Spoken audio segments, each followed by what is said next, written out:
میں آپ کو آخری تقریر جب میں فاصلے بڑھائے پی ڈی ایم سے کراچی کی تقریر میں بھیج دوں گا آپ کے پاس. پھر جب انہوں نے یہ وہ کانفیڈنس کیا میں پھر ان کے پاس کبھی نہیں گیا.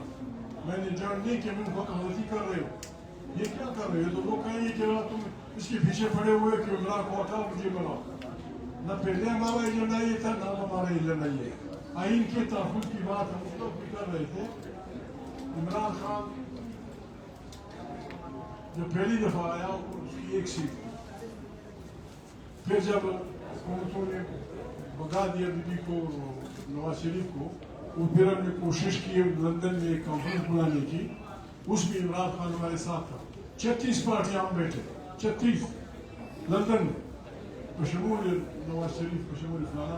بدقسمتی سے وہاں غلطی ہو گئی, این آر او جو بھی ہے. اس کے بعد جب ہم آئے ہم نے اس الیکشن کا بائیکاٹ کیا جو اس معاہدے کی اسپرٹ کے خلاف تھا.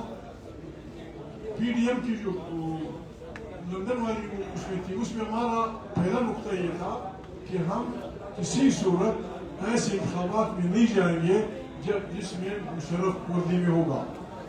دوسری ہماری بات یہ تھی کہ ہم نے ایک جمہوری پاکستان کی تشکیل کرنی تھی.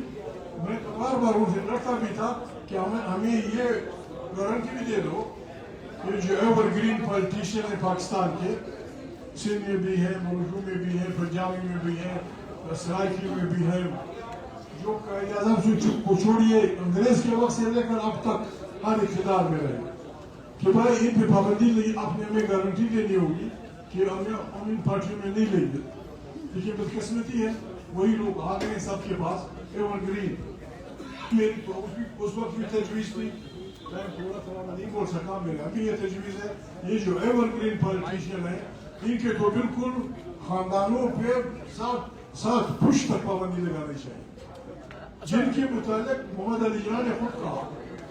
محترم قائد اعظم محمد علی جناح نے اپنے اقتدار کے پہلے دنوں میں کہا کہ میرے جیب میں سارے سکے کوٹے فیک کوائنز, جن کو انہوں نے فیک کوائنز کہا تھا وہ ابھی تک حکمرانی کر رہے ہیں. اسی لیے مارکیٹ خراب ہو رہا ہے. ہم اس میں کھوٹے سکے چلا رہے ہیں, کام والے سکے چلاؤ تو پاکستان چل جائے گا. Thank you. اچھا صاحب یہاں سے سر کیا آپ سمجھتے ہیں کہ 2018 میں بھی عمران خان کو مقتدر حلقوں نے حکومت دی تھی اور وہ کسی سہارے کے بنا پر. سر میں یہ سوال پوچھ رہی ہوں کہ کیا آپ سمجھتے ہیں کہ 2018 میں عمران خان کو مقتدر حلقوں نے وزیر اعظم بنایا تھا یا وہ کسی سہارے کے وجہ سے اس ٹائم پہ وزیر اعظم بنے تھے؟ بات یہ ہے میں نہیں کہہ سکا.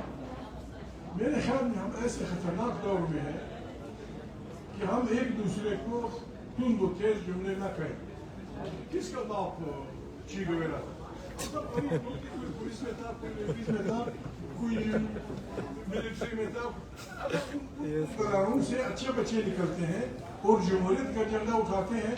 اور آپ جس طرح ایک میرے دوست میں جاؤں طریقے سے پارلیمنٹ میں ایک دوست نے تقریر کی تھی عمر ایوب کی تقریر کے بعد, اس طرح اگر ہم پکڑے کہ تیرا باپ یہ تھا, ابراہیم خلیل اللہ کو بھی نہیں مانے.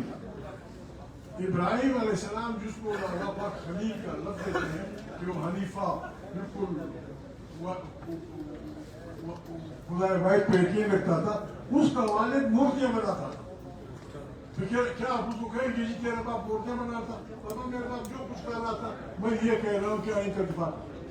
یہ بات تجھے اچھی لگتی ہے جوائن کرو, نہیں لگتی بتائیے نہیں ہونا چاہیے. اچھا صاحب یہاں سے سوال ہے نا امید علی ڈان ٹی وی سے. ابھی کچھ ہی دن پہلے یہاں پہ کچھ سیاستدان انہی کرسیوں پہ بیٹھ کے پریس کانفرنس کر کے گئے ججز کے خلاف, اور انہوں نے کہا کہ جو ججز یا جو سول بیوروکریٹ ہے جن کی ڈوئل نیشنلٹی ہے بطور پارلیمنٹرین بطور لیجسلیٹر, وہ کوئی اس میں قانون میں ترمیم لائیں گے. تو کیا آپ بھی ان سیاسی جماعتوں کے جو اس آدمی سے ایک بات کہہ دو, میں احتیاط کرتا ہوں, اس آدمی سے ایک بات کہہ دو کہ کم سے کم میں جانتا ہوں اس وقت پاکستان کی پارلیمانوں میں ایسے 4 یا 5 افراد 8 لوگوں کی سپورٹ سے منتخب ہو کے آئے ہیں جو ڈوئل نیشنل. سر پارلیمنٹرینز کی بات نہیں ہو رہی, ڈوئل نیشنل ہے, میں نام نہیں لیتا. میں اگر چلا جاؤں عدالت